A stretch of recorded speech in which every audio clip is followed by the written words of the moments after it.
जब हमारा बच्चा 13-14 साल का हुआ तो हम कितने नौजवानों को देखते हैं कि वो कान छिदवाकर बाली पहने घूमते हैं। अरे भाई, अल्लाह ने तुझे मर्द बनाया है तो मर्द बन के रह। ये औरतों वाली आदतें तेरे अंदर कहां से पैदा हो रही हैं?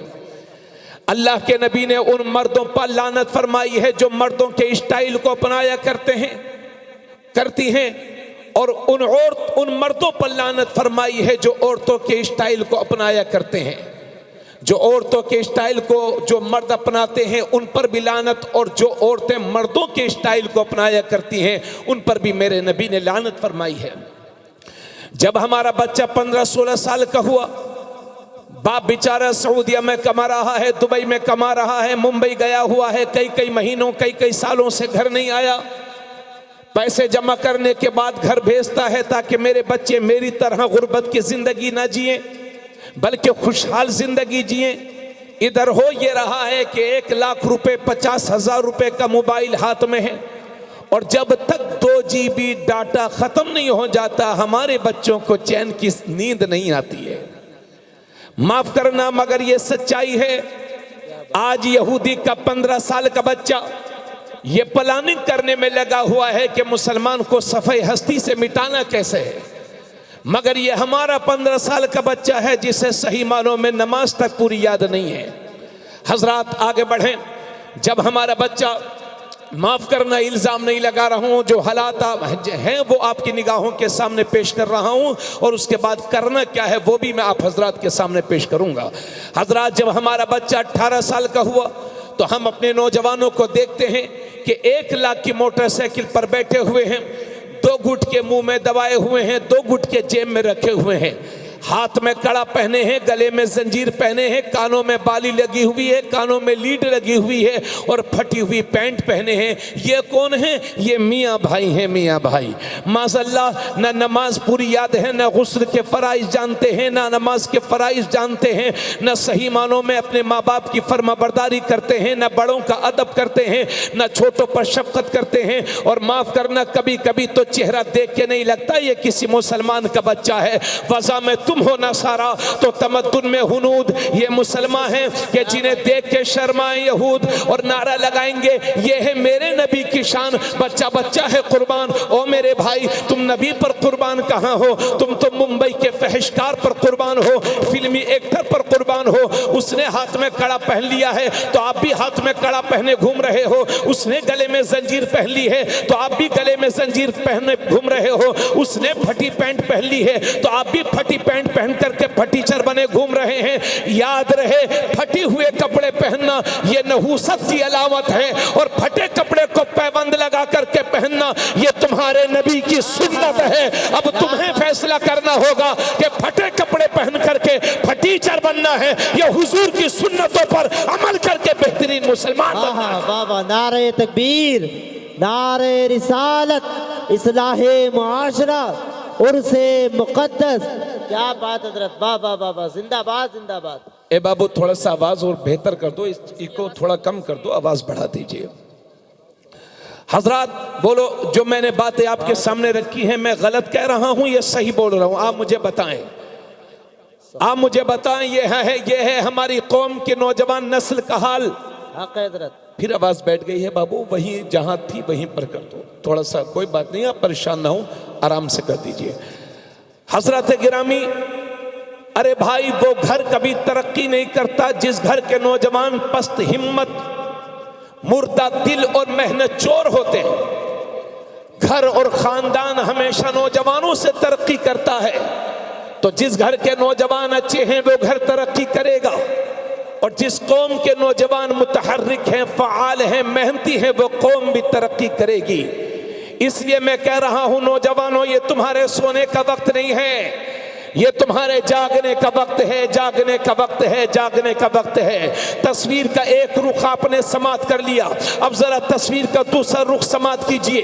कभी यहाँ, कभी वहाँ, कभी उधर, कभी इधर, चंद लोग मिल करके हमारे बच्चों को जबरदस्ती घेर लेते हैं और कलिमाते कुफरिया कहलवाते हैं, शिरकी बोली बुलवाते हैं। अल्लाह तुम्हारी जानो माल की हिफाजत करे, मेरी भी जानो माल की हिफाजत करे। मगर ए मेरी कौम के गैरतमंद लोगों, अपने बच्चों को ये नसीहत किया करो कि बेटे जिंदगी में चाहे जितना भी बड़ा नुकसान उठाना पड़े उठा लेना, मगर अपने ईमान का सौदा कभी ना करना। घर टूट जाएगा दोबारा बना लोगे, मोबाइल गुम हो जाएगा दोबारा खरीद लोगे, मगर ईमान जाए हो गया तो कुफ्र की जिंदगी, जिल्लत की जिंदगी है। अल्लाह तुम्हारी जानो माल की हिफाजत करे, मेरी भी जानो माल की हिफाजत करे, मगर कोई गारंटी नहीं कि कब किसके साथ क्या हो जाए। अल्लाह ना करे ऐसे हालात का सामना अगर आपको करना भी पड़ जाए तो खुदा का वास्ता देकर के कहता हूं कि जिंदगी की आखिरी सांस तक अपने ईमान पर कायम रहना और आखिरी दम तक ला इलाहा इल्लल्लाह बोलते रहना, क्योंकि अगर मौत का वक्त नहीं आया है तो कोई मार नहीं सकता, और मौत का वक्त आ गया है तो कोई बचा नहीं सकता, मगर जिंदगी की आखिरी सांस तक ला इलाहा इल्लल्लाह बोलते रहना, क्योंकि इसी हालत में अगर मर भी जाओगे तो शहीद कहलाओगे और बच जाओगे तो गाजी कहलाओगे। वाह वाह वाह वाह, जिंदाबाद जिंदाबाद, क्या कहने हजरत, वाह वाह वाह वाह वाह। ए शहंशाहे मदीना आहा, अस्सलातो वस्सलाम ज़ीनते अर्शे मुअल्ला, अस्सलातो वस्सलाम मैं वो सुन्नी हूँ जमीरे कादरी, मरने के बाद मेरा लाशा भी कहेगा अस्सलातो वस्सलाम। वाह वाह वाह, सुभान अल्लाह सुभान अल्लाह, बहुत खूब हजरत। इसलिए आज के इस नाजुक दौर में सबसे ज्यादा जरूरत इस बात की है कि हम अपना और अपने बच्चों के ईमान की हिफाजत करें। ऐसे ऐसे गाने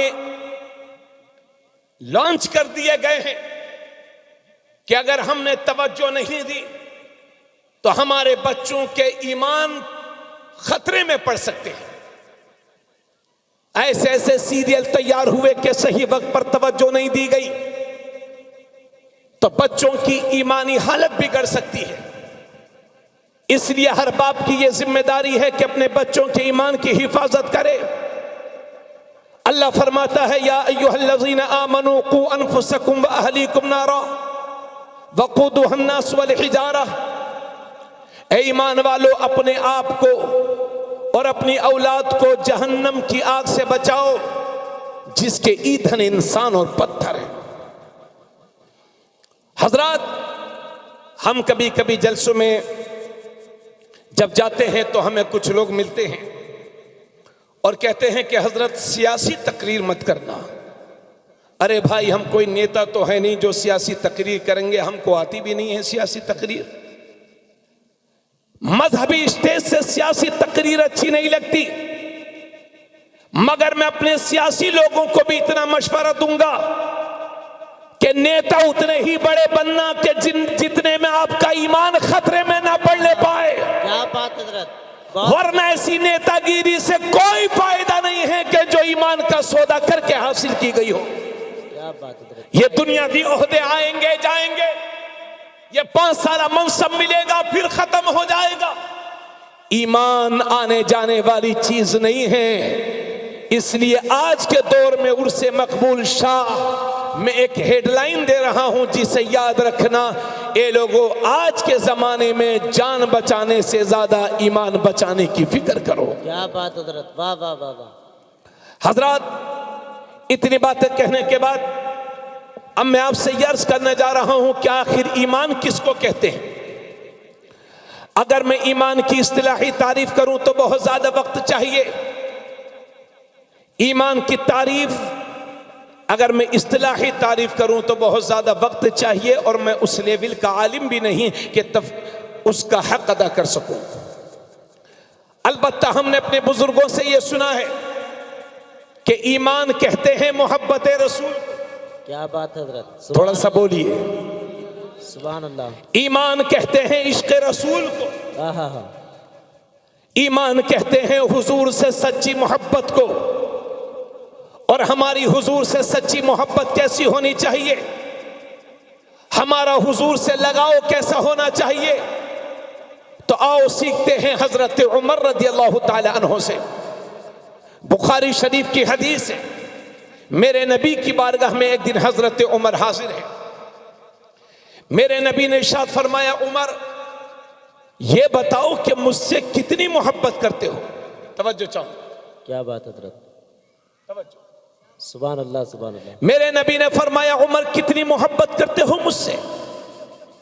और उमर कोई आम आदमी नहीं है, उमर वो हैं कि जिनके लिए मेरे नबी फरमाते हैं अगर मेरे बाद कोई नबी होता तो उमर बिन खत्ताब होते। क्या बात हजरत। वो उमर कि जिनके लिए मेरे नबी फरमाते हैं कि मेरा उमर जिस रास्ते से गुजर जाता है शैतान वो रास्ता छोड़ करके भाग जाता है। क्या बात हजरत। उमर वो हैं कि एक बार मेरे नबी ने दाहिने हाथ में हजरत अबू बकर का हाथ लिया और बाएं हाथ में हजरत उमर का हाथ लिया और दोनों के हाथों को उठा करके मेरे नबी ने फरमाया हम दुनिया में भी इसी तरह से हैं, क़यामत के दिन भी इसी तरह से उठाए जाएंगे। जिंदाबाद। वो है उमर। उन्हीं उमर से मेरे नबी ने एक दिन फरमाया था उमर ये बताओ कि मुझसे कितनी मोहब्बत करते हो। तो वो सहाबी थे, वो झूठ नहीं बोलते थे। कोई भी सहाबी झूठा नहीं है और जो झूठा है वो सहाबी नहीं है। मेरे नबी का हर सहाबी आदिल है, जन्नती है। क्या बात है। ये चाय के होटलों पर बैठ करके चकल्लस करने वाला ये नहीं बताएगा कि हजरत अमीर मुआविया जन्नती हैं कि जहन्नमी। जिसे अपनी जन्नत और जहन्नम की खबर न हो वो सहाबी रसूल के बारे में बकवास करेगा। इसलिए अहले सुन्नत वल जमात का इत्तिफाकी अकीदा यह है कि हर सहाबी नबी जन्नती है। बेशक बेशक। अरे जोर से बोलो, यह हमारा अकीदा है। तो मेरे नबी ने हजरत उमर से फरमाया उमर कितनी मोहब्बत करते हो। तो हजरत उमर ने बयान किया या रसूल अल्लाह मेरी इस वक्त जो कैफियत है जो मैं महसूस कर रहा हूं या रसूल अल्लाह वो ये है कि पहले मुझे अपनी जान अच्छी लगती है, उसके बाद मुझे आप अच्छे लगते हैं। साफ साफ बयान कर दिया हजरत उमर ने या रसूल अल्लाह पहले जान अच्छी लगती है फिर मुझे आप। अरे भाई हजरत उमर ने कोई गैर फितरी बात थोड़ी कही थी। आप लोग भी तो, आप लोगों को हर आदमी को अपनी जान बड़ी अजीज है। अगर आदमी बीमार हो जाए तो सारा खेत भी बेचना पड़े, जान बचाने के चक्कर में रहता है आदमी। और आप लोग इस बात को जानते हैं, लोग दोस्ती यारी में कह देते हैं अरे यार तू क्या बात करता है, तेरे लिए तो जान हाजिर है, मगर उसी से 500 रुपए मांगिए तो उसी में उसकी जान निकल जाती है। तो कोई किसी को जान नहीं देता। अरे मेरी कौम की बेटियों, मेरी बहनों, मेरी माओ, उल्लू लफंगों गुंडों से बच के रहना जो तुझे जान कह करके तेरी इज्जत पर हमला करना चाहते हैं। मेरी बहन अगर तू किसी की जान है तो अपने बाप की, अगर किसी की जान है तो अपने भाई की, और शादी के बाद अगर किसी की जान है तो अपने शोहर की। लिहाजा लुच्चे लफंगों गुंडों से बच कर रह और कनीज़े फातिमा बन करके जिंदगी गुजार। फातिमा वो है कि जब पुल सिरात से गुजरेंगी तो बातिने अर्श से निदा आएगी, महशर वालों गर्दनों को झुका लो, इसलिए कि 70,000 हूरों के झुरमुट में सैयदा फातिमा ज़हरा का गुजर होने वाला है। वाह वाह वाह वाह। नारे तकबीर, नारे रिसालत, मसलके आला हजरत अज़मते फातिमतुज़ ज़हरा। क्या बात है हजरत। वाह वाह वाह वाह। जिंदाबाद जिंदाबाद। जरा नारा लगाओ भाई, नारा लगाओ कोई सब बीच में। अल्लाहु अकबर।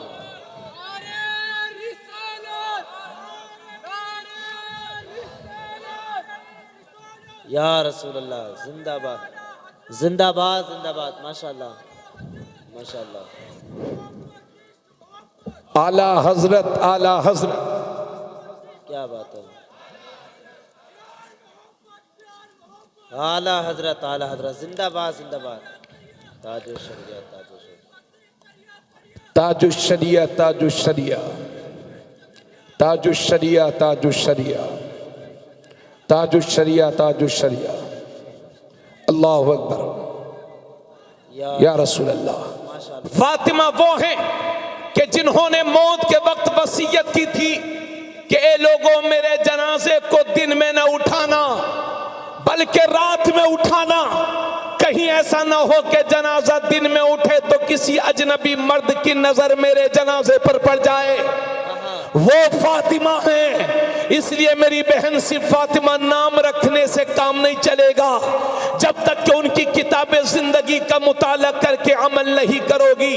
हजरत, तो हजरत उमर ने साफ साफ बयान कर दिया, या रसूल अल्लाह पहले अपनी जान अच्छी लगती है, फिर मुझे आप अच्छे लगते हैं। तो उसी दिन मेरे नबी ने इरशाद फरमाया था, ला युमिनु अहदुकुम हत्ता अकूना अहब्बा इलैहि मिन वालिदिही व वलदिही वन्नास अजमईन। मेरे नबी ने फरमाया, उमर तुम में का कोई भी शख्स उस वक्त तक मुसलमान हो ही नहीं सकता जब तक कि अपने माँ बाप से ज्यादा, अपनी औलाद से ज्यादा, खानदान वालों से ज्यादा, सारे लोगों से ज्यादा जब तक कि कोई मुझसे मोहब्बत नहीं करेगा, उस वक्त तक मुसलमान हो ही नहीं सकता। जब हजरत उमर ने सुना तो अर्ज करते हैं, या रसूल अल्लाह अब तो मुझे अपनी जान से भी ज्यादा अच्छे आप लगते हैं, आप लगते हैं। तब मेरे नबी फरमाते हैं, अल-आना या उमर, ए उमर अब तेरा ईमान मुकम्मल हुआ है, अब तेरा ईमान कंप्लीट हुआ है। तो ए लोगों, हुजूर की मोहब्बत का तकाजा यह है कि अपने माँ बाप से ज्यादा अपने नबी से प्यार करो,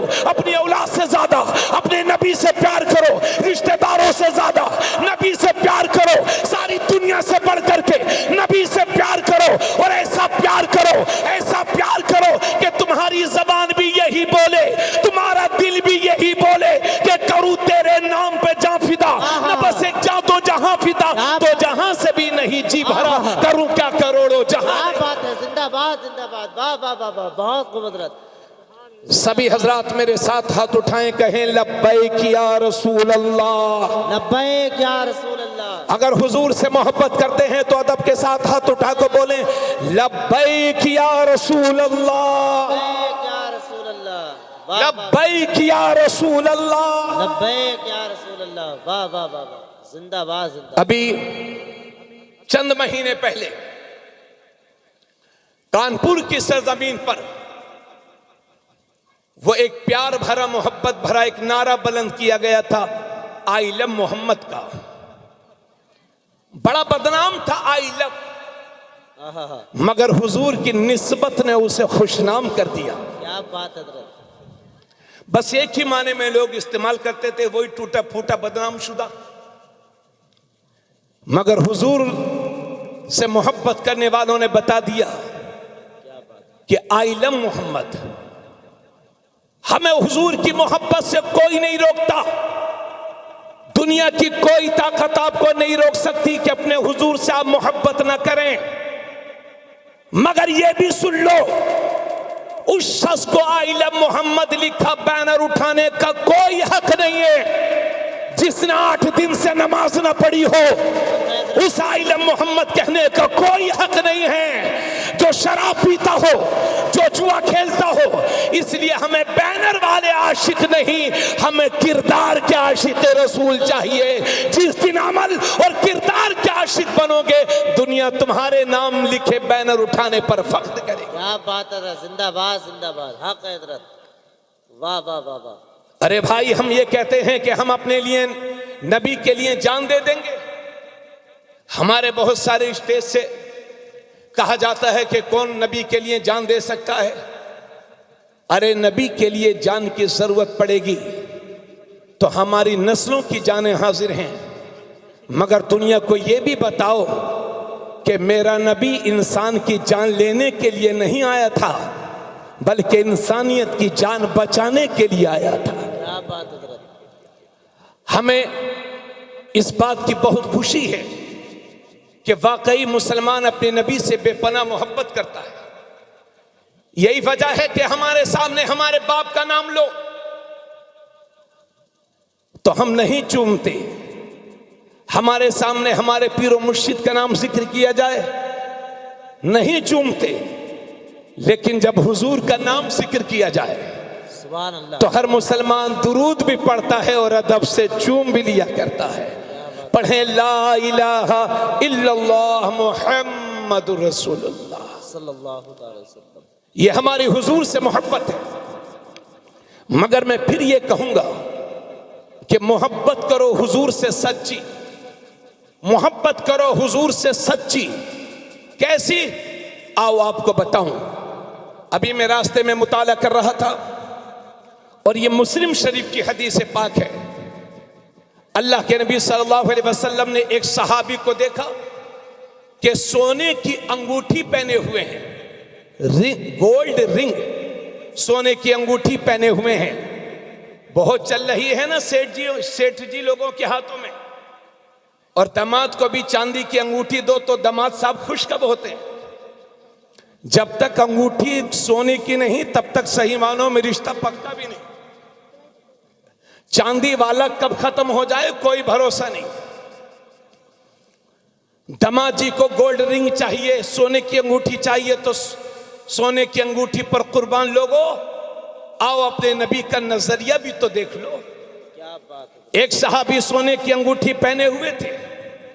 मेरे नबी ने उन्हें देखा तो उनके हाथ से अंगूठी ली और फेंक दी और फरमाया, क्या तुम में कोई शख्स ये इरादा करता है कि जहन्नम की आग का अंगारा अपने हाथ में ले? जहन्नम की आग का अंगारा अपने हाथ में ले। जब मेरे नबी वहां से तशरीफ ले गए तो एक साहब ने, जिनकी अंगूठी थी, उनसे कहा, अरे अब अंगूठी उठा लीजिए, हुजूर चले गए, अगर आपको नहीं पहनना अपनी बीवी को दे देना, उनको तो जायज है, या बेच लेना, कुछ पैसे मिल जाएंगे। तो सहाबी रसूल का इश्क रसूल सुनिए, कहते हैं खुदा की कसम मैं इसको कभी नहीं उठा सकता, क्योंकि जिसे मेरे नबी ने फेंक दिया हो उसको उठाना मेरे ईमान की तौहीन है। वाह वाह वाह वाह वाह, जिंदाबाद जिंदाबाद। माफ करना मेरे भाई, मैं आपका भाई हूं, आप मेरे भाई हैं, हुजूर के गुलाम हैं। मर्द को सोने की अंगूठी पहनना जायज नहीं है, हराम है। तो जिस चीज से मेरे नबी ने इतनी नफरत की हो, आज हम उस पर फख्र क्यों कर रहे हैं? जहां लोगों के पास थोड़ा सा पैसा हुआ, बस 4 आदमियों को दिखाने के लिए सोने की अंगूठी पहन लेते हैं।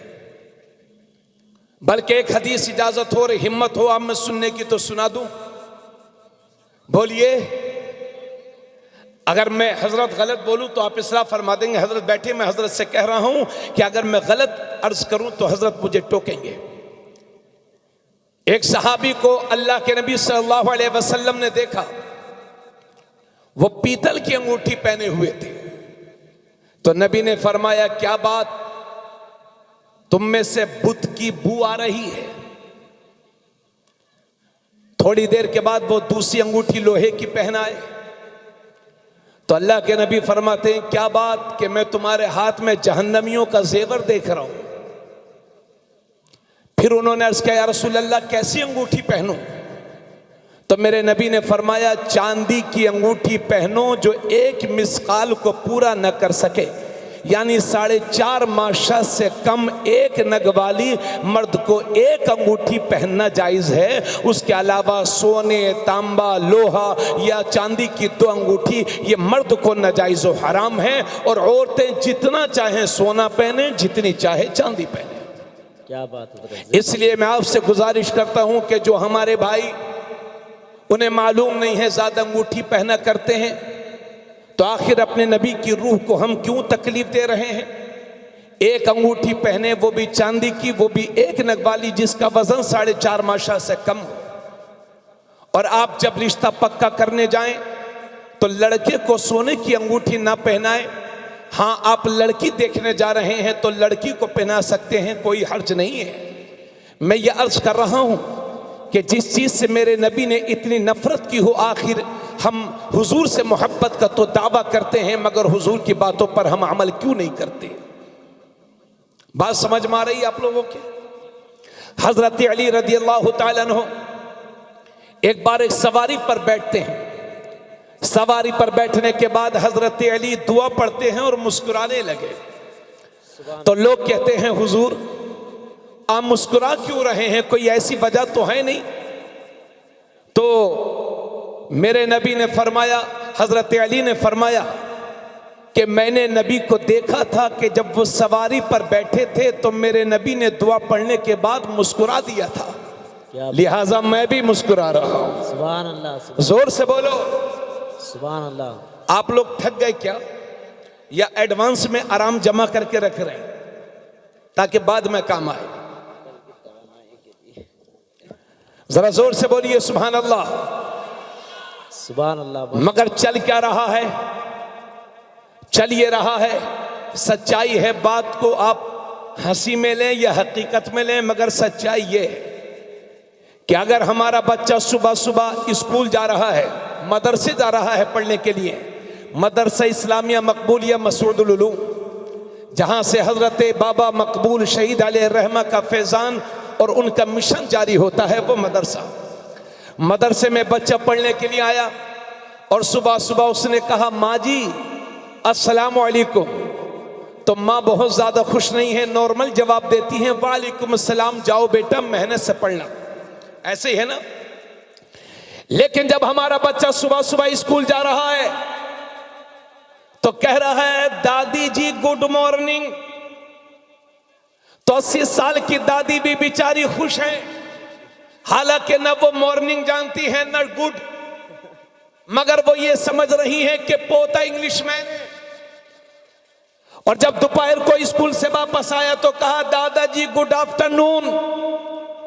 तो 80 साल के दादा भी बेचारे खुश हैं, उन्हें भी लग रहा है कि मेरा पोता इंग्लिशमैन हो गया है, बहू पेंट वाली आएगी, बहुत बड़ी नौकरी करेगा मेरा पोता। और जब रात को सोने लगा तो कहा, पापा जी गुड नाइट। तो बेचारा पापा भी खुश है, क्योंकि गुड नाइट की आवाज इसने घर में कभी सुनी नहीं थी। अभी से लग रहा है कि सारा होस्टन अमेरिका मेरे घर में आ गया है, मेरा पोता इंग्लिशमैन है, मेरा बेटा इंग्लिशमैन है। तो यह है हमारी सहनी गुलामी, यानी अंग्रेज तो चले गए मगर अपने गुलाम को छोड़ करके गए हैं। जो कौम अपना कल्चर और तहजीब छोड़ करके दूसरों के कल्चर को अपनाएगी, उसका यह हश्र नहीं होगा तो और क्या होगा। हालांकि गुड मॉर्निंग का मतलब क्या है? ये वक्तिया दुआ है। गुड मॉर्निंग का मतलब यह है कि तुम्हारी सुबह अच्छी हो, भले से दोपहर को तबीयत खराब हो जाए। गुड आफ्टरनून का मतलब यह है कि तुम्हारी दोपहर अच्छी हो, भले से शाम को डेंगू हो जाए। गुड नाइट का मतलब यह है कि रात अच्छी हो, भले से सुबह को आंख खुले या ना खुले। तो ये सलाम के वो तरीके हैं जिस पर हमारा मरे जा रहे हैं। मगर वाहरे इस्लाम तेरा सलाम, अस्सलामु अलैकुम व रहमतुल्लाहि व बरकातुहू। तुम पर अल्लाह की सलामती नाजिल हो, रहमतें नाजिल हो, बरकतें नाजिल हो। यहाँ रहो तो सलामत रहो, बाहर रहो तो सलामत रहो। यहाँ भी रहमत, वहाँ भी रहमत, यहाँ भी बरकत, वहाँ भी बरकत। इसलिए आपका भाई आपसे कहता है कि बच्चों को पढ़ाओ सब कुछ, मगर तरबियत इस्लामी दीजिए। क्या बात है। नारे तकबीर, नारे रिसालत, उर्से मुक़द्दस, इस्लाहे मुआशरा। क्या बात है, जरा जिंदाबाद जिंदाबाद। क्या हक बयानी हो रही है। पढ़ाओ सब कुछ, वाह वाह वाह वाह वाह। मगर बच्चों को अंग्रेज ना बनाओ, हुजूर का गुलाम बनाओ। क्या पैगाम हजरत। पढ़ाओ सब, जोर से बोलो सुभान अल्लाह। अगर बात समझ में आ रही हो तो जोर से बोलिए सुभान अल्लाह। पढ़ाओ सब कुछ, मगर बच्चों को अंग्रेज ना बनाओ। मैंने एक किताब में पढ़ा था, अल्लाह सलामत रखे बाबू, मैंने इनाम कबूल किया, मगर मेरी बात अभी अमल करना। हाँ इंशाल्लाह। ऐसा ना हो कहीं भीड़ में पहुंच जाओ, कोई नाम पूछे तो पप्पू और गुड्डू बताओ। नाम अब्दुल रहमान है तो यही कहना कि मेरे बाप ने मेरा नाम मोहम्मद रखा है, उसमें के मुसलमान बनो। वाह वाह वाह वाह। औरों का रंग आप पर गालिब ना आने पाए, दुनिया पर आपका रंग गालिब आ जाए, उसमें के मुसलमान बनो। क्या बात है, वाह वाह वाह। मैंने एक किताब में पढ़ा था कि जब बच्चे होश संभालने लगे और बोलने लगे तो सबसे पहले अपने बच्चों को ईमान सिखाइए। क्या? ईमान सिखाइए, है ना। जैसे ही बच्चे बोलने लगे तो हम लोग क्या करते हैं, हालांकि अक्सर लोग अच्छा ही सिखाते हैं, मगर कुछ लोग कहते हैं बेटा पापा बोल पापा। जब बच्चा बोलने लगे तो पहले पापा नहीं बल्कि सिखाओ बेटे अल्लाह बोल अल्लाह। क्या बात है। जब खाना खाने बैठा करें, आजकल तो हम ये भी देख रहे हैं कि घर में 4 बहुएं 4 भाई हैं तो 4 टेबल अलग अलग लगे हुए हैं। एक सहाबी अल्लाह के नबी की बारगाह में हाजिर हुए, या रसूल अल्लाह गरीबी बहुत है, तंगदस्ती बहुत है। तो मेरे नबी फरमाते हैं अलग अलग बैठकर खाना खाते होगे। अल्लाह। फिर मेरे नबी ने फरमाया साथ में बैठ करके खाना खाया करो, बरकतों का नुज़ूल हुआ करता है। सुभान अल्लाह सुभान अल्लाह। इसलिए जब अपने बच्चों को खाना खिलाने बिठाओ तो कहा करो बेटे बिस्मिल्लाह पढ़ के खा, तेरे नबी की सुन्नत है। क्या बात है हजरत। पानी 3 सांस में पी, तेरे नबी की सुन्नत है। जोर से बोलो। खाने के बाद दुआ पढ़, तेरे नबी की सुन्नत है। मगर बड़ी हैरत होती है मुझे, आप लोग चाहे मुझे पुराने दिमाग का आदमी समझे, मुझे कोई तकलीफ नहीं है, मगर बात आपको समझ में आए तो कबूल कीजिएगा। हम अपने घर में जब खाना खाते हैं तो बैठकर खाना खाते हैं कि खड़े होकर के? बैठकर। होटल में भी कहीं खाते हैं तो बैठकर, और बैठकर सही मानों में खाना भी खाया जाता है। मगर जब तक गरीब थे तो शादियों में बैठकर ही खाना खाते थे, मगर जैसे ही 2 रुपया आ गए तो अब खाना कानपुर के वीआईपी होटल में स्टैंडिंग में। जी बोलो, सही बोल रहा हूं क्या गलत?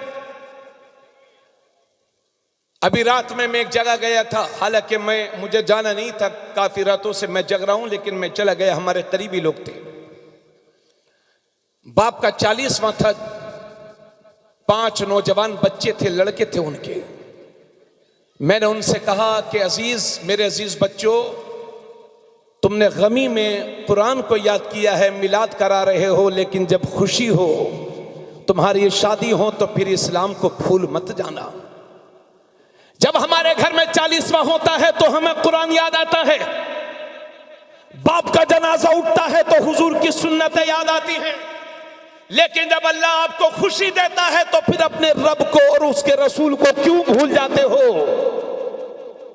इस्लाम सिर्फ उस वक्त याद आता है जब निकाह हो, बाकी क्या हो रहा है इससे कोई गर्ज नहीं।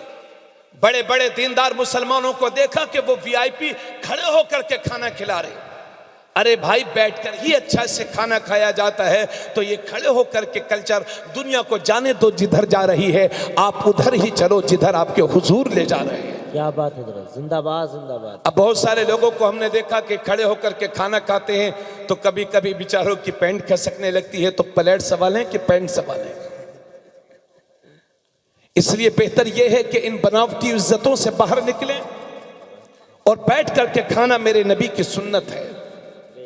भले से आप कुर्सियों पर खा लें, कुर्सियों पर खाना भी कोई नाजायज़ व हराम नहीं है, लेकिन कल्चर भी वही अपनाओ जो तुम्हारे नबी की रूह पाक को खुश करे।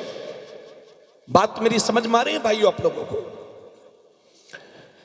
हजरात, बहुत सारे लोग मुझे फोन करते हैं, हजरत को भी फोन करते होंगे कि हजरत हमारे घर में शादी है, तारीख रखनी है, वो जंतरी देख करके बता दीजिए कौन सी तारीख अच्छी रहेगी। तो हम लोग गौर करते हैं, बता देते हैं फला तारीख को रख लीजिए। तो उधर से हमारे भाई साहब कहते हैं कि हजरत देख लीजिए सही से, उस दिन कमर दर अकरब तो नहीं है। अरे कमर दर अकरब का इस्लाम में कोई तसव्वुर नहीं है, ये जादूगरों के यहां है, नुजूमियों के यहां है। इस्लाम में कोई कमर दर अकरब कोई माना नहीं रखता। लोग जब मुझसे कहते हैं हजरत कौन सा दिन अच्छा रहेगा, तो मैं तो साफ साफ कहता हूं कि जिस पैसे से शादी करने जा रहे हो, अगर वो हलाल है तो तुम्हारा हर दिन अच्छा है, और अगर वो हराम है तो तेरा हर दिन खराब है। जिंदाबाद जिंदाबाद, वाह वाह वाह वाह।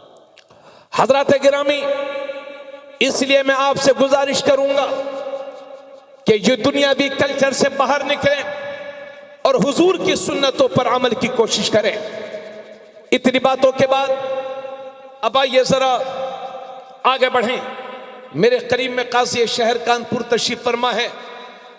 अगर हजरत मेरे कान में कहें, मैंने अभी आपसे बताया था ना कि जान से बढ़ करके अपने नबी से प्यार करो, मोहब्बत करो, और मोहब्बत का ये उसूल है कि इंसान जिससे मोहब्बत करता है उसकी हर बात पर अमल भी करता है।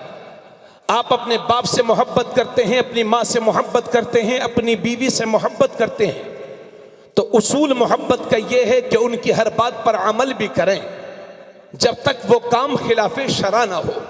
ये मोहब्बत का उसूल है।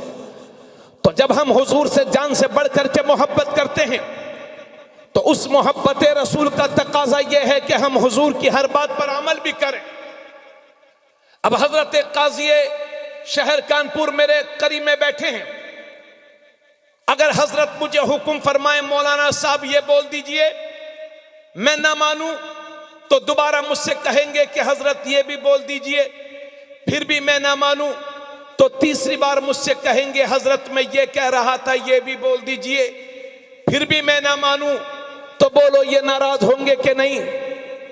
अगर ये 3 बार कोई बात मुझसे कहें और मैं अमल ना करूं तो ये नाराज हो जाएं, तो सोचो तो सही, मेरा रब कुरान में 68 या 70 मकाम पर नमाज का हुक्म फरमा रहा है, फिर भी हम नमाज नहीं पढ़ेंगे तो रब की रहमत रूठेगी कि नहीं? रब नाराज होगा कि नहीं? साफ साफ जुमलों में सुन लो, आज मुसलमानों के सामने जो परेशानियां खड़ी हुई हैं उसकी सबसे बड़ी वजह यह है कि हमने रब के हुजूर सजदे करना छोड़ दिया है। रमजान शरीफ के महीने में मस्जिदें नमाजियों से फुल थी, मगर जैसे ही ईद का चांद हुआ बहुत सारी मस्जिदें नमाजियों के लिए तरस रही हैं। आलम यह है कि किसी किसी मस्जिद में मुअज्जिन या इमाम दोनों मिलकर के ही नमाज पढ़ लेते हैं, यानी कभी कभी मस्जिदों में जमात तक नहीं होती। अल्लाह अकबर। और रमजान शरीफ में हमने तौबा की थी। अल्लाह फरमाता है या अय्युहल्लज़ीना आमनू तूबू इलल्लाहि तौबतन नसूहा, ए ईमान वालो अल्लाह की तरफ तौबा नसूह करो।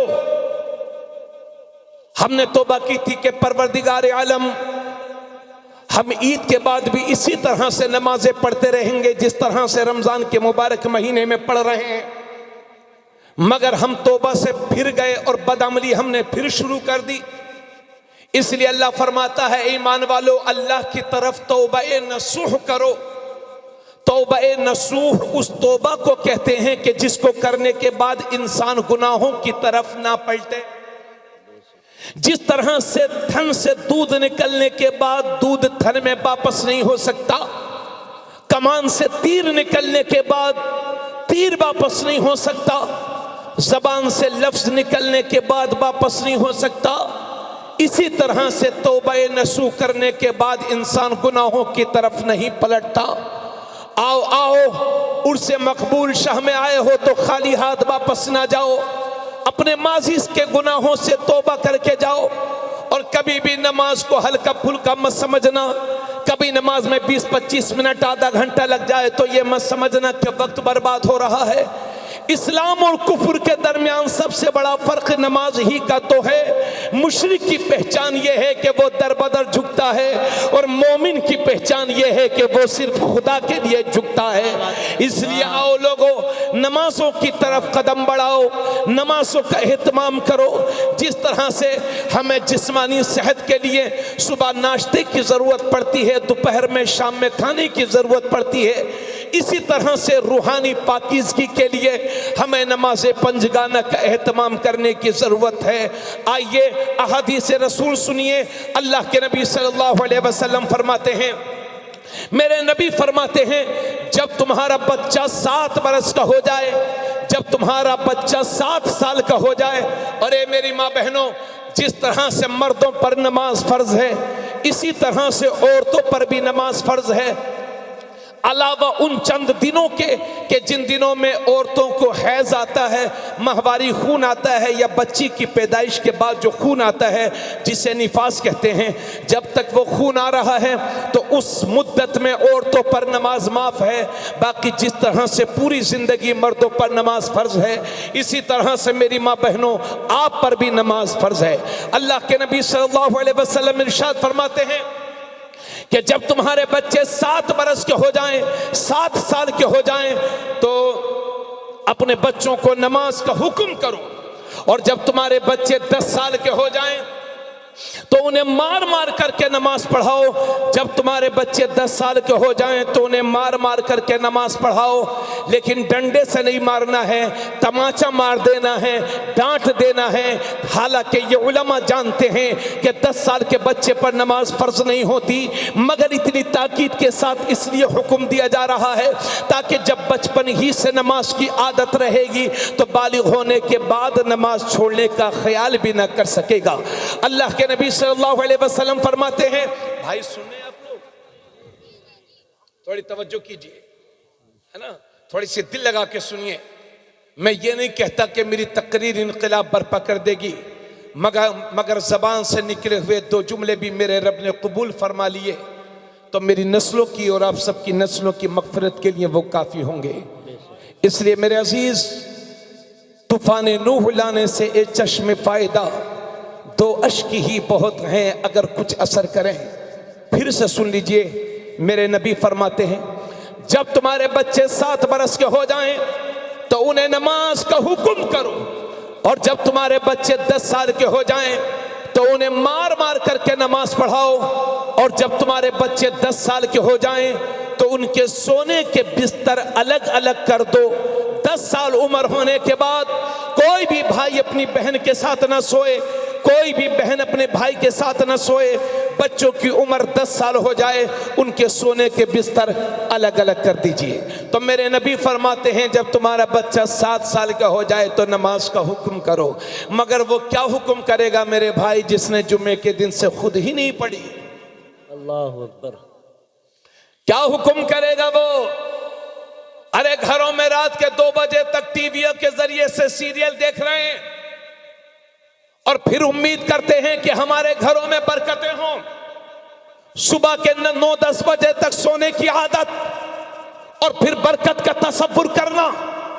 और कितने लोगों को हमने देखा है, कहते कहते लोगों से थक गया हूं, कि जब जून का महीना या मई का महीना आता है तो हम बहुत सारे लोगों को देखते हैं, इधर देखो, बहुत सारे लोगों को देखते हैं कि जैसे ही मई जून का महीना आया तो मियाँ उन्होंने नेकर पहनना शुरू कर दिया, है ना, चड्डी पहन करके घर में घूम रहे हैं। क्यों? गर्मी लग रही है, गर्मी। अरे भाई, शर्म नाम की कोई चीज है कि नहीं? जून की गर्मी से, जून की गर्मी इतनी लग रही है और जहन्नम की आग से कोई डर नहीं। याद रहे, ये घुटने दिखाने इस्लाम में हराम है, हराम। नाफ से लेकर के घुटने तक का हिस्सा ये मर्द के लिए सत्रे औरत है, इसे छुपाना है, वरना घुटने दिखाने वाला भी गुनहगार। इसलिए मैं अपने नौजवानों से कहूंगा, ऐसा लिबास ना पहन मेरे भाई। तू कलमा वाला है, तू नबी वाला है, सहाबा वाला है, मकबूल वाला, क्या बात है, तो तेरी अदा से भी पहचान होना चाहिए कि नबी का गुलाम जा रहा है। क्या बात है। दुनिया जिधर जाए जाने दो, तुम उधर जाओ जिधर तुम्हारे नबी लेकर के जा रहे हैं। क्या बात है, जिंदाबाद। शर्मो हया भी कोई चीज है कि नहीं? घर में जवान बेटी है, घर में बहनें हैं और लोग चड्डी पहन के घूमते हैं। ये आदतें तो दूसरी कौमों में थी, कलमा पढ़ने वालों के घरों में कहां से आ गई? और अगर इजाजत हो तो एक बहुत बड़ी बात आपसे कह दूं। क्यों भाई? कामिल भाई कहां चले गए? देखो, सुनना मेरी मां बहनों, आप भी सुनना। अभी मैंने 4 दिन पहले एक हदीस पढ़ाई है, शायद बुध के दिन या जुमेरात के दिन। मैंने उस हदीस में पढ़ाया है, हजरत आयशा फरमाती हैं कि मैंने कभी भी नबी की शर्मगाह को नहीं देखा। बीवी है नबी की, और फरमाती हैं कि मैंने कभी भी नबी की शर्मगाह को नहीं देखा।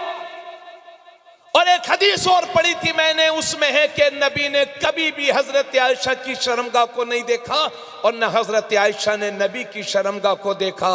मियाँ बीवी हैं, जबकि मियाँ बीवी, शौहर बीवी का रिश्ता पाकीज़ा रिश्ता होता है। अगर एक दूसरे की शर्मगाह देख भी लेते हैं तो गुनहगार नहीं है, मगर तकवा और शर्म यह है कि शर्मगाह को ना देखा जाए। अब समझें कि आपके नबी कितनी शर्म वाले थे, कितनी पाकीज़गी इख्तियार करने वाले थे। क्या बात है, सुभान अल्लाह, जिंदाबाद।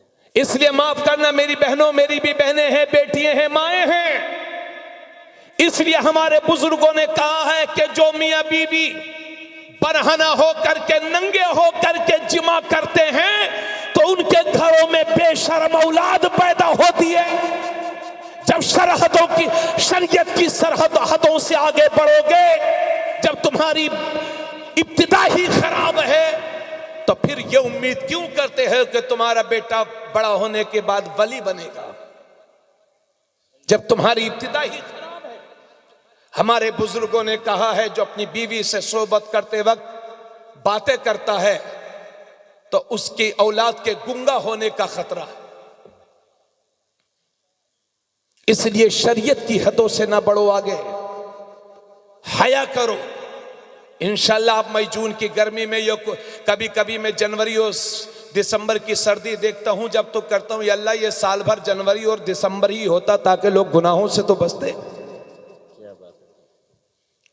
और बहुत सारे हमने नमाजियों को भी देखा, कुछ चच्चा लोगों को नमाज 5 टाइम की पढ़ेंगे मगर जैसे ही जोहर पढ़ के आए चारपाई निकाली, पेड़ के नीचे डाल दी, लुंगी उठाई और मियाँ सो रहे हैं। चचा जी, अरे भाई चचा जी, जब आप ऐसे होंगे तो फिर आपकी समाज के बच्चे क्या करेंगे? इसलिए यह घुटना दिखाना हराम है ना। जून की गर्मी से मत घबराओ, जहन्नम की गर्मी से और उसकी आग से डरो। ऐसा लिबास पहनो कि आपके ये घुटने या रान या नाफ से नीचे का हिस्सा खुला ना रह जाए। इस्लाम में शर्म को बहुत बड़ा मकाम दिया गया है, इसलिए आप शर्म भी करें।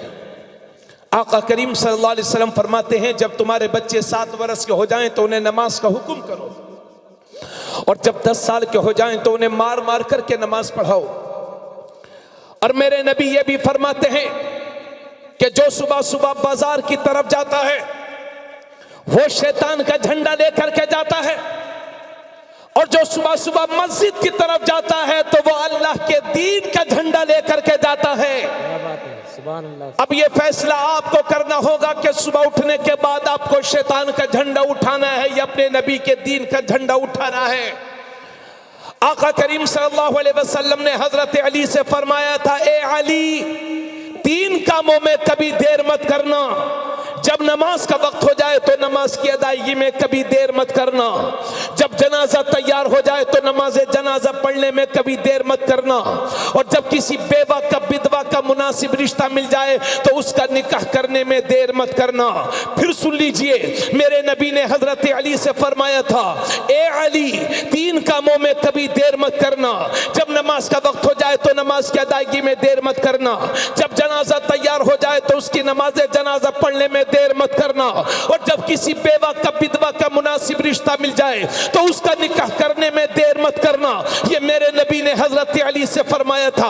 अपने मुल्क में नारा लगाते हैं लोग, बेटी पढ़ाओ, बेटी बचाओ, नारी को सम्मान दो, मगर इसी मुल्क के अंदर करोड़ों लोग ऐसे भी हैं कि सुबह सुबह किसी बेवा पर नजर पड़ जाए, किसी विधवा पर नजर पड़ जाए तो वो कहते हैं हमारा आज का दिन खराब हो गया। सुबह सुबह एक विधवा पर नजर पड़ गई, एक मनहूसा पर नजर पड़ गई। तो ये है दुनिया वाले कि जबान पर कुछ और है और दिल में कुछ और है। जो दिल में है वो जबान पर नहीं, और जो जबान पर है वो दिल में नहीं। मगर तारीख इंसानियत में मेरे नबी की जात ऐसी जात है कि जो जबान पर है वही दिल में है, और जो दिल में है वही जबान पर है। 25 साल के कुंवारे हैं मेरे नबी, तो तारीख बताती है कि मेरा कुंवारा नबी मक्के की किसी कुंवारी लड़की से शादी नहीं करता, बल्कि 40 साल की बेवा हजरत खदीजतुल कुबरा, वो भी एक शोहर से बेवा नहीं, 2 शोहरों से बेवा थी हजरत खदीजा। मेरे नबी ने पहला निकाह एक बेवा से करके कयामत तक के लिए बेवाओं की इज्जत की लाज रखी है। क्या बात है। नारे तकबीर, नारे रिसालत, मस्तके आला हजरत, उलमाए अहले सुन्नत, नारे तकबीर। क्या बात हजरत, वाह वाह वाह वाह, जिंदाबाद जिंदाबाद, बहुत खूब हजरत। लिहाजा मेरी माँ बहनों, वाह वाह, नमाज पंजगाना का एहतमाम करें, पढ़ेंगे इंशाल्लाह आप लोग। इंशाअल्लाह 12:30 बज चुके हैं। अगर हजरत की तरफ से इजाजत थोड़ी सी मिल जाए तो मैं चंद बातें और अर्ज कर दूं। 1400 साल पहले से औरतों के साथ गलत सलूक होते थे। बेवाओं को गिरी हुई नजरों से देखा जाता था। आज भी इसी तरह के हजारों लोग हैं जिनकी घटिया सोच आज भी उनके पास है। जरूरत इस बात की है कि बहन बेटियों की इज्जत की जाए। और मैं अपनी मां बहनों से भी कहूंगा कि मेरी मां बहनों, पैगंबर इस्लाम ने तुम पर बहुत एहसान किया है, इसलिए आपके लिए भी यह लाजिम और जरूरी है कि पैगंबर ने जब तुम पर एहसान किया तो आप भी पैगंबर की बातों पर अमल करें। हजरात, इस वक्त जो हमारे लिए सबसे ज्यादा अफसोस वाली बात है, सुन लीजिए हमारी बात, सबसे ज्यादा अफसोस की बात जो हमारे सामने है वो ये है कि ये औरतें, ये बेवाएं समाज के लिए बोझ क्यों बनती जा रही हैं। यानी लोग समझ रहे हैं ये तो अल्लाह की रहमत है, मगर हमारे बुरे सुलूक ने इन्हें जहमत बना लिया है। क्यों? जब बेटी घर में पैदा होती है तो लोग खुश होते हैं, लेकिन जब बेटी की शादी का तसव्वुर करते हैं तो फिर सारी खुशी काफूर हो जाती है, खत्म हो जाती है। अरे सारे हिंदुस्तान को हड़हा मत समझना, पूरा हिंदुस्तान उन्नाव नहीं है। मैं ऐसे घरों में भी गया हूं कि जिनकी गुर्बत को देख करके मेरे आंसू तक निकल आए हैं। इसलिए आज अगर किसी की 3 बेटियां जवान हैं तो बाप बेचारा बेटियों से मुंह छुपा करके रोने पर मजबूर है, क्योंकि घर के दरवाजे पर जहेज का भिखारी बैठा हुआ है। कौम की हजारों बेटियां दूसरों के साथ भाग भाग करके चली गई, क्योंकि गरीब बाप सही वक्त में अपनी बेटियों की शादी न कर सका। इसलिए जो शादियों के नाम पर नंगा नाच हो रहा है वो निहायत खतरनाक है। अगर शादियों में इसी तरह से महंगाई बढ़ती रही तो गरीबों की बेटियों की इज्जत का ख्याल कौन रखेगा। इसलिए आओ, दुनिया को करने दो, जो करना चाहती है करने दो, लेकिन आपको क्या करना है, एक हदीस पढ़ दूं और उसका मुख्तसर सा मफहूम पेश कर दूं और उसके बाद इंशाअल्लाह आपकी इजाजत होगी तो बयान होगा। आका करीम सल्लल्लाहु अलैहि वसल्लम फरमाते हैं, तुनकाहुल मरअतु लिअरबइन लिमालिहा वली हसबिहा वली जमालिहा वली दीनिहा फज़फर बिज़ातिद्दीन। अल्लाह के नबी सल्लल्लाहु अलैहि वसल्लम फरमाते हैं, किसी भी लड़की की जो शादी होती है, सुन लेना मेरी मां बहनों, सुन लेना आप भी, क्योंकि लड़कियां फेल करने में इनका भी बहुत बड़ा हाथ होता है जी। इसलिए सुन ले मेरी बहन, तुनकाहुल मरअतु लिअरबइन, आका करीम सल्लल्लाहु अलैहि वसल्लम फरमाते हैं, किसी भी औरत की, किसी भी लड़की की जो शादी होती है उसकी 4 वजह। लिमालिहा, या तो इस वजह से शादी होती है कि लड़की मालदार बहुत है। बहुत सारे लोग इसलिए मालदार घराने की लड़कियां तलाशते हैं ताकि मालदार मिलेगी तो कुछ जमीन जायदाद मिल जाएगी या कम से कम जहेज ही अच्छा मिल जाएगा। और मालदार देखते देखते कई जगह खा पी करके उठ करके चले आए हैं, गरीब बाप बेचारा आंसू बहाने पर मजबूर हो गया। लिमालिहा वली हसबिहा, या इस वजह से शादी होती है कि लड़की बड़े खानदान की है। बहुत सारे लोग बड़ा खानदान तलाशते हैं ताकि फला घर का मैं दामाद हो जाऊंगा तो हड़हा में सिक्का अपना ही चलेगा। बोलो, तो बड़ा खानदान चाहिए, बड़ा माल चाहिए। यही वजह है कि कितने लोग बड़े खानदान और माल के लालच में वहाबियों, शियों, अहले हदीस के यहां भी रिश्ता करने से परहेज नहीं करते। मौजूदा जमाने की जो सुलह कुल्लियत है ये इसी वजह से है कि लोग बदअकीदों में शादियां कर रहे हैं, जबकि निकाह होता ही नहीं है।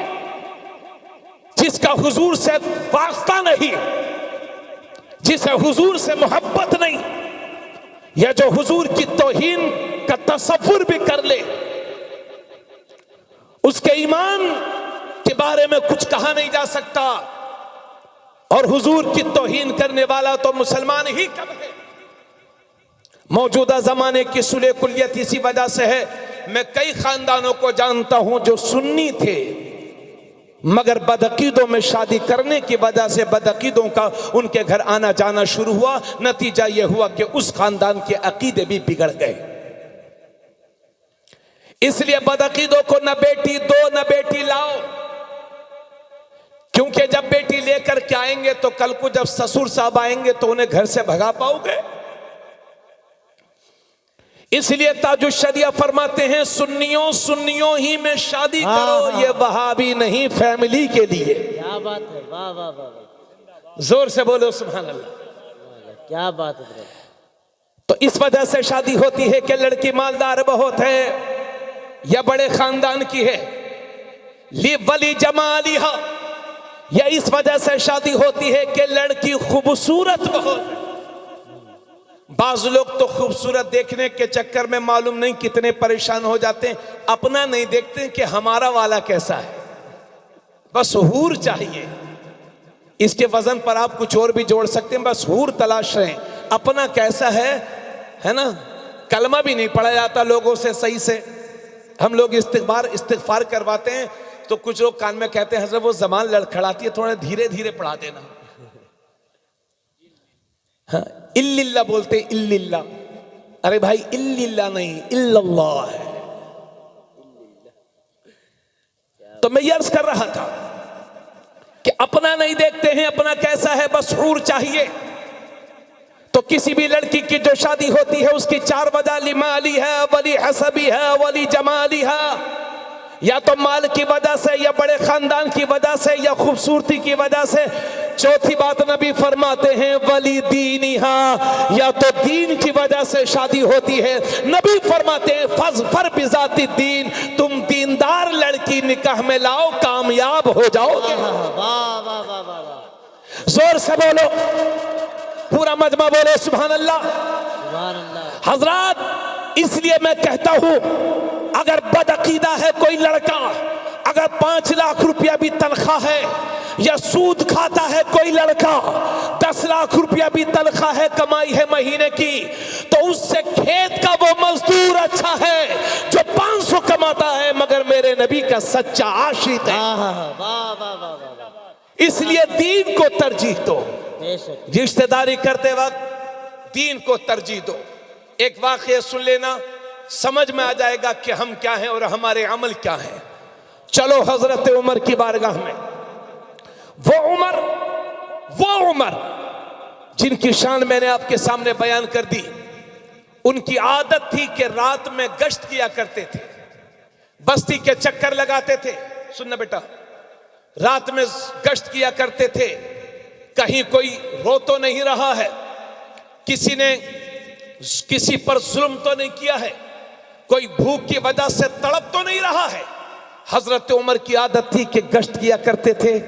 एक दिन गश्त कर रहे थे कि 2 औरत एक घर से थोड़ी थोड़ी आवाज आई। हजरत उमर उस घर के करीब चले गए, कान दरवाजे से लगा दिए, यानी घर के बिल्कुल करीब हो गए। जहां 2 औरतें आपस में बातें कर रही थी, वो आम औरतें नहीं थी, वो एक माँ थी और एक बेटी थी। दोनों आपस में बातें कर रही थी। बातें क्या हो रही थी? असल में माँ दूध बेचा करती थी और दूध में पानी मिलाना चाहती थी। तो बेटी कहती है, माँ अगर अमीरुल मोमिनीन हजरत उमर नहीं देख रहे तो खुदा से तो डर, खुदा तो देख रहा है। हजरत उमर ने ये बात सुनी और फौरन वहीं से वापस हो गए और अगले दिन अपने लड़के हजरत आसिम का रिश्ता उस लड़की के लिए भेज दिया, उसकी दीनदारी की वजह से। क्या बात हजरत, वाह वाह वाह वाह, जिंदाबाद जिंदाबाद, बहुत खूब हजरत। 22 लाख मुरब्बा मील पर हुकूमत करने वाली जात हजरत उमर की है। बेशक। जब इतना बड़ा शहंशाह अपने लड़के का निकाह एक दूध बेचने वाली लड़की के साथ पहुंचा देता है दीन की वजह से, तो ए मुसलमानों, आपको भी सबक हासिल करना होगा कि आपको भी रिश्ते के लिए दीन को तरजीह देना होगा। और जब दीनदार लड़की मिलेगी तो फजीलत भी सुन लो। आका करीम सल्लल्लाहु अलैहि वसल्लम फरमाते हैं, अद्दुनिया कुल्लुहा मता व खैरु मताइद दुनिया अल मरअतु सालिहा। आका फरमाते हैं, ये सारी दुनिया जिंदगी जीने का सामान है। मेरी माँ बहनों, ये खास तौर से आपके लिए कह रहा हूं, और आप भी सुनना मेरे भाइयों। नींद तो नहीं आ रही आप लोगों को? नहीं, अगर बताओ नींद आए तो कुछ इंतजाम किया जाए आपके लिए, हैं? तो कहिए फिर सुभान अल्लाह, सुभान, कहिए माशाअल्लाह, माशाअल्लाह, कहिए लब्बैक या रसूल अल्लाह, लब्बैक या रसूल अल्लाह। अल्लाह सलामत रखे। माशाअल्लाह। मेरे नबी फरमाते हैं, ये सारी दुनिया, सुनना इंशाअल्लाह जिंदगी भर याद रखोगे, ये सारी दुनिया जिंदगी जीने का सामान है। मता कहते हैं सामान को। व खैरु मताइद दुनिया अल मरअतु सालिहा। और मेरे नबी फरमाते हैं, दुनिया का सबसे बेहतर सामान जिंदगी, यानी जिंदगी गुजारने का सामान, अल मरअतु सालिहा, नेक बीवी है, अच्छी बीवी है, सालिहा बीवी है। सुभान अल्लाह। नेक बीवी अल्लाह की बहुत बड़ी नेमत। और दूसरी हदीस में मेरे नबी फरमाते हैं, तकवे के बाद मोमिन को जो सबसे बड़ी नेमत मिलती है वो है अल मरअतु सालिहा, नेक बीवी। समझ गए आप लोग? अरे भाई नौजवानों, आप भी सुन लो। अगर मेरी बात सही जगह फिट हो गई और आपको समझ में आ गई तो इंशाल्लाह अगले उर्स से पहले पहले सेहरा बंद ही जाएगा इंशाल्लाह। इसलिए सुन लो मेरी बात तवज्जो से। मैं अर्ज कर रहा हूं, तवज्जो के साथ सुन लो। आका फरमाते हैं, तकवे के बाद, अल्लाह से खौफ के बाद मोमिन को जो सबसे बड़ी नेमत मिलती है वो है नेक बीवी। फिर उसी हदीस में मेरे नबी ने पहचान बताई है। नेक बीवी की 4 पहचान। पहली पहचान यह है नेक बीवी की, अल मरअतु सालिहा। यह अरबी लफ्ज है जिसका माना होता है नेक बीवी। नबी फरमाते हैं, नेक बीवी की पहचान यह है कि जब उसका शोहर उसे हुक्म करे तो वो औरत फौरन अपने शोहर की फरमाबरदारी करे, वो नेक औरत है। दूसरी पहचान यह है कि शोहर जब अपनी बीवी को देखे तो उसका दिल खुश हो जाए। क्या बात है। कुछ औरतें ऐसी होती हैं ना, शोहर बेचारा दिन भर मई जून के महीने में थका हारा जब घर आता है तब भी औरतें मुंह बिगाड़ करके बात करती हैं अपने शोहरों से, जो सरासर नाइंसाफी है। अच्छी बीवी वो है कि जब उसका शोहर उसे देखे तो उसका दिल खुश हो जाए। चौथी पहचान में, तीसरी पहचान मेरे नबी बताते हैं, नेक बीवी की तीसरी पहचान यह है कि जब शोहर अपनी बीवी पर कसम खा बैठे तो वो औरत अपने शोहर की कसम को पूरा करे। मतलब यह है जैसे कोई औरत बार बार मैके जाती है और उसके शोहर को बार बार उसके जाने से तकलीफ होती है कि यार क्या करने बार बार जाती है, उसके कामों में डिस्टर्ब होता है, तो उसने कसम खा ली, कसम है तुझे अगर अपने बाप के घर गई तो उस औरत पर जरूरी है कि शोहर की कसम को पूरा करे, अपने मैके ना जाए, और मिलने की सूरत यह है कि मैके वालों को घर ही बुला ले ताकि मुलाकात कर ले। जब तक शोहर इजाजत ना दे अपने मैके फिर वो ना जाए, अपने शोहर की कसम को पूरा करे। ये तीसरी पहचान।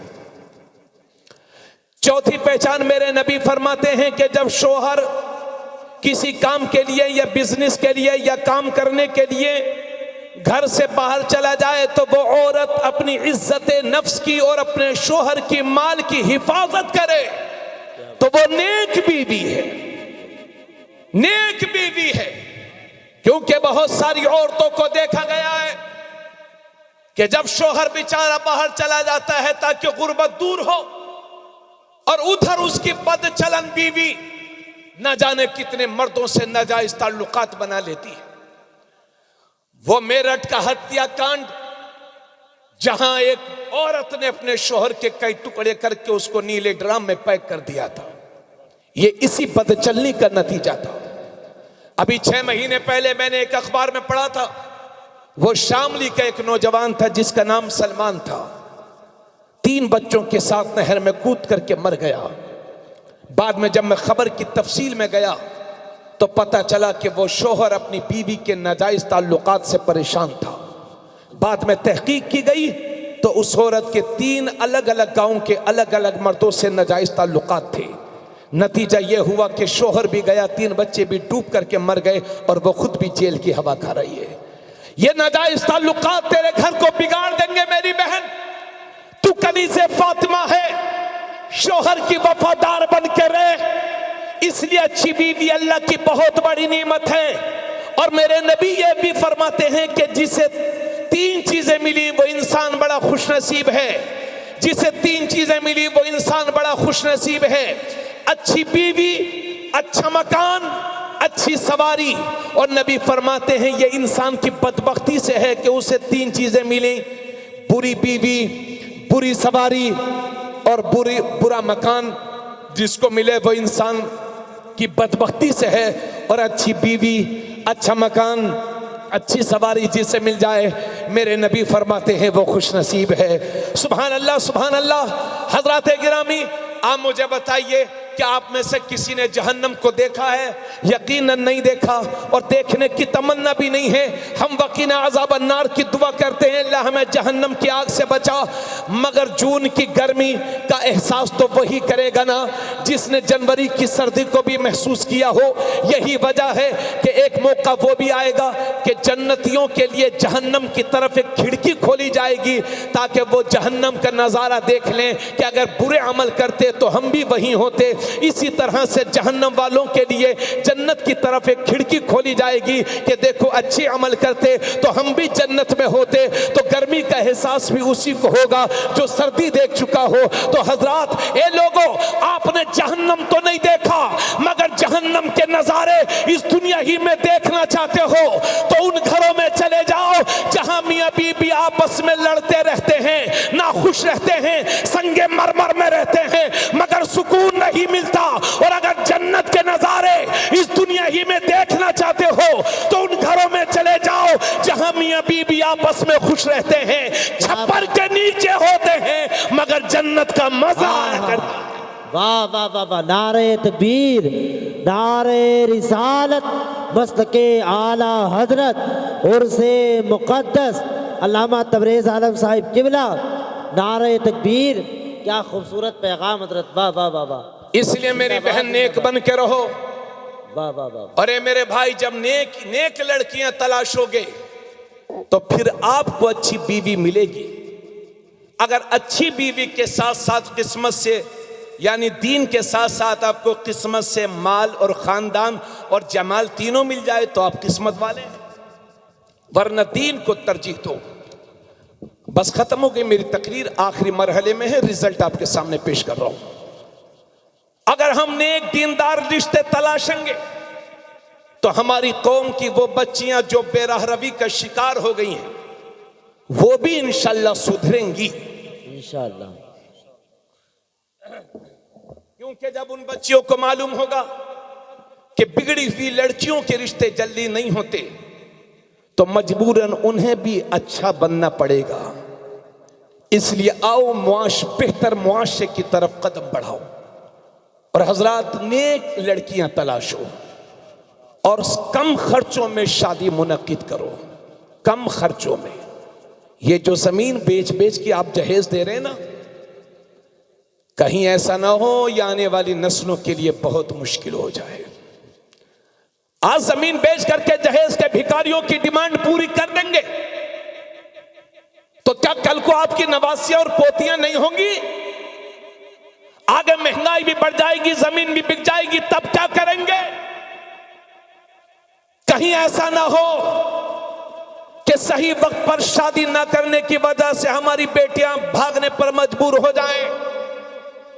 और यार, आपकी बेटी मेरे घर आएगी, मेरी बेटी आपके घर जाएगी, जब हम आपस ही में हमें शादी करना है तो फिर अपनी समाज के लिए मुश्किलें क्यों खड़ी कर रहे हो? और ये जहेज के इंटरनेशनल भिखारियों, जिन हाथों को ससुराल के लिए फैलाते हो, काश रातों में उठ उठ करके उन्हीं हाथों को रब के हुजूर फैला दो, तो मेरा रब इतना देगा कि तुम्हारी नस्लों से गरीबी का खात्मा हो जाए। इसलिए खबरदार नौजवान, मेरे वफादार दोस्त, कभी भी लड़की वालों से जहेज की फरमाइश न करना।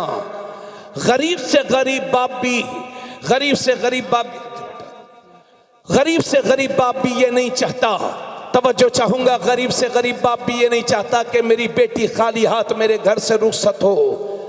आज इज्जतें आप बारातों में तलाश रहे हैं। एक दिन पहले फोन करते हैं कि समधी साहब जहेज भले से थोड़ा सा कम दे देना, मगर बारातियों की इज्जत में कोई फर्क ना पड़ने पाए। यानी तुम्हारी सारी इज्जतें बारात में ही रह गई हैं क्या? डोंगों में ही रह गई हैं क्या?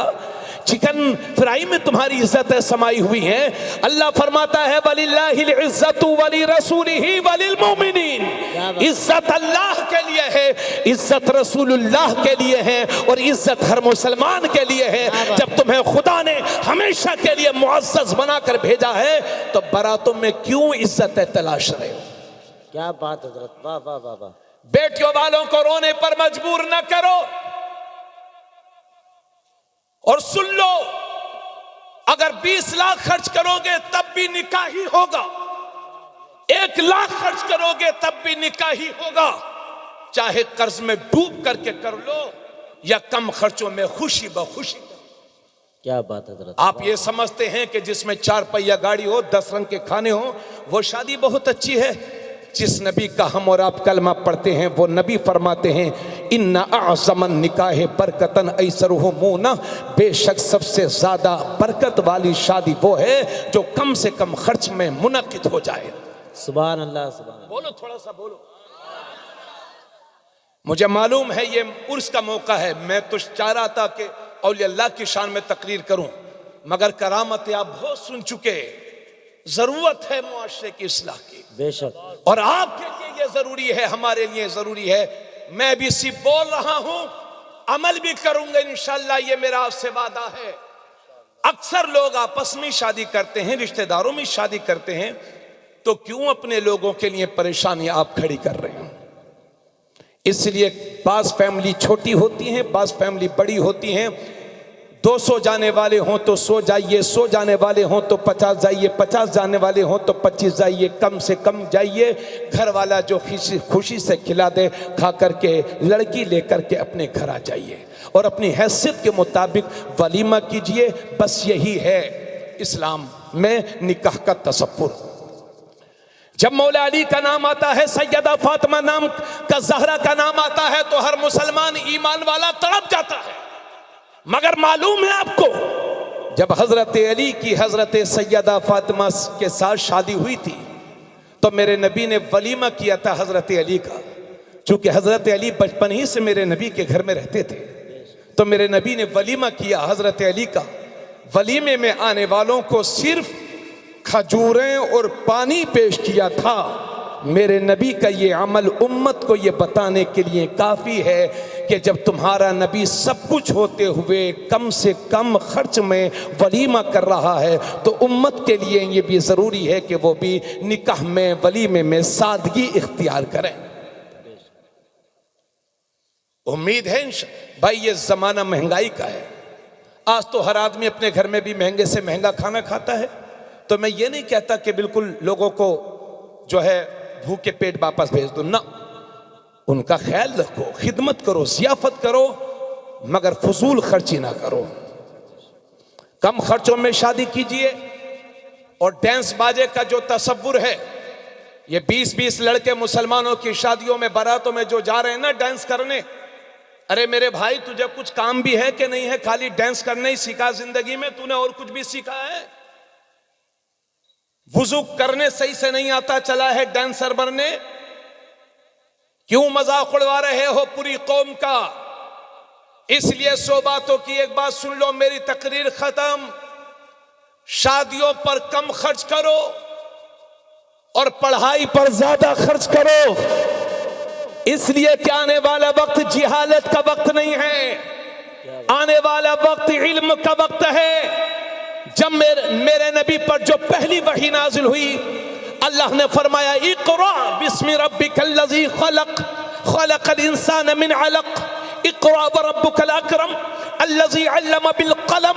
नबी पर जो पहली वही नाज़िल हुई उसमें पढ़ने का जिक्र है, कलम का जिक्र है। जब मेरे नबी ने मक्का शरीफ में ऐलान नबुव्वत किया था तो सिर्फ 17 लोगों को लिखना आता था, और वही मेरा पैगंबर 23 साल तबलीग करके जब ज़ाहिरी दुनिया से रुखसत होता है तो 1.25 लाख सहाबाए किराम के हाथ कलम से सजे हुए थे, जिन्हें लिखना भी आता था, जिन्हें पढ़ना भी आता था। इसलिए 100 बातों की एक बात, शादियों को सस्ता करो और जरूरत के मुताबिक घर बनाओ और अपनी हैसियत से बढ़ करके अपने बच्चों को पढ़ाओ और लिखाओ। इसलिए कि आने वाला वक्त जिहालत का वक्त नहीं है, इल्म का वक्त है। सत्ता की चाबियां उसी कौम के हाथ में होंगी जिस कौम के नौजवानों के हाथ कलम और किताब से सजे होंगे।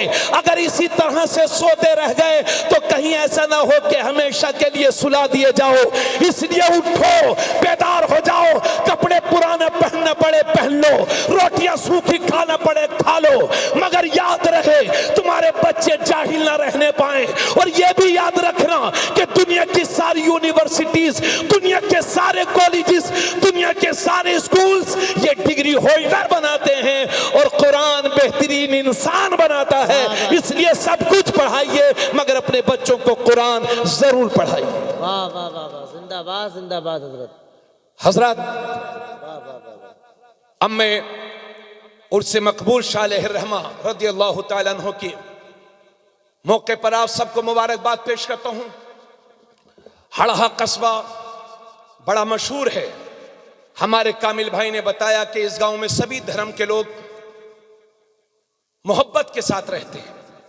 हजरत मकबूल शाह का आस्थाना वो आस्थाना है कि हर धर्म और कास्ट के लोग इनसे मोहब्बत करते हैं, इनकी बारगाह में हाजिर होते हैं। इसलिए आपके लिए, हमारे लिए ये लाजिम और जरूरी है कि हम जिम्मेदार मुसलमान बने। और मेरी बात याद रहे, हम अपनी आपको बात बताएं, हम तो अपनी मदरसे, घर से मदरसे जाते हैं, मदरसे से मस्जिद, मस्जिद से घर, और जब जलसे प्रोग्राम के लिए निकले तो अपनी गाड़ी में बैठे, यानी मुसलमानों से मुसलमानों के दरमियान गाड़ी में बैठे तो मुसलमानों के साथ, यहाँ तकरीर कर रहे हैं तो मुसलमानों में मुसाफहा करेंगे मुसलमानों से, फिर मुसलमान के साथ, फिर मुसलमान में चले जाएंगे। समाज में आप रहते हो और धर्म वालों के साथ बिजनेस में पार्टनरशिप आपके हैं। जब हम किसी के साथ गद्दारी करेंगे तो कौन हम पर भरोसा करेगा?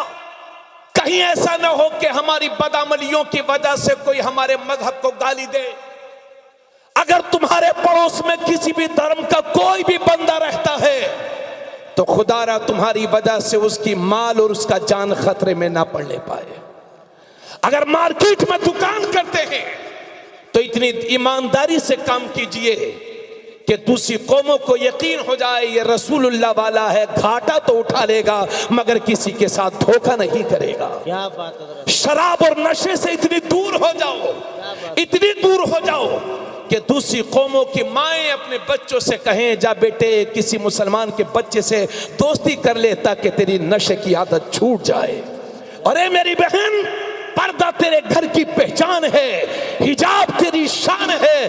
सैयदा फातिमा ज़हरा की कनीज बन जा ताकि तेरी गोद से नेक औलाद पैदा हो जो खिदमत दीन कर सके। क्या बात है हज़रत, वाह वाह वाह। उम्मीद है कि इंशाअल्लाह अमल करेंगे आप लोग, इंशाअल्लाह, है ना।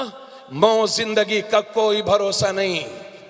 हड़हा के कब्रिस्तान में ऐसे ऐसे लोग भी आराम फरमा रहे हैं कि जब वो इस बस्ती में बोलते थे तो 4 आदमी उनकी बातों को सुना करते थे, मगर जब आंखें बंद हो गईं तो उनके पोतों को भी ये खबर नहीं है कि दादा की कब्र कहाँ है। क्या आपने जवानों को मरते नहीं देखा? इसलिए मौत हक है। लोगों के साथ गद्दारी ना कीजिए, लोगों का माल लेने के बाद हड़पिए ना। छोटी सी जिंदगी को अच्छी बनाने के लिए शरीयत की हदों से आगे ना बढ़िए। शराब न पीजिए, जिना से बचिए, सूद से बचिए, हलाल खाइए। मेरे नबी फरमाते हैं हलाल कम हलाल ताजिर का हश्र क़यामत के दिन नबियों के साथ होगा, शहीदों के साथ होगा, सिद्दीकों के साथ होगा। इसलिए मेहनत करिए, खूब पढ़िए, हुजूर की सुन्नतों पर अमल कीजिए। कहीं भी हो, किसी भी माहौल में हो, अपनी इस्लामी पहचान को छुपाने की जरूरत नहीं है। यह अल्लाह का दीन है, क़यामत तक बाकी रहेगा। आज मैं आपसे कहता हूं, आए हो खाली हाथ वापस ना जाओ। मालूम नहीं जिंदगी की शाम कब हो जाए। आज ही फैसला करके जाओ कि इंशाल्लाह आज के बाद कभी नमाज नहीं छोड़ेंगे, इंशाल्लाह कभी जिना नहीं करेंगे, इंशाल्लाह सुन्नतों के मुताबिक शादी करेंगे। आप मुझे यकीन तो दिलाएं, फिर आपका भाई आपको यकीन दिलाता है। ये जो हालात तुम्हारे सामने हैं, इनसे घबराओ नहीं, फिक्र न करो। ये बादल हैं, उड़ जाएंगे, आंधियां हैं, थम जाएंगी, तूफान हैं, रुक जाएंगे। इस्लाम का उजाला क़यामत तक बाकी रहेगा। मेरे अजीज, तू अपना रास्ता सीधा कर ले। अगर रास्ते में पत्थर भी होंगे तो अल्लाह मोम बना देगा, कांटे भी होंगे तो फूल बना देगा। कि मोहम्मद से वफा तूने तो हम तेरे हैं, ये जहां चीज है क्या लोहो कलम तेरे हैं। वमा अलैना इल्लल बलाग। अस्सलामु अलैकुम व रहमतुल्लाहि व बरकातुहू।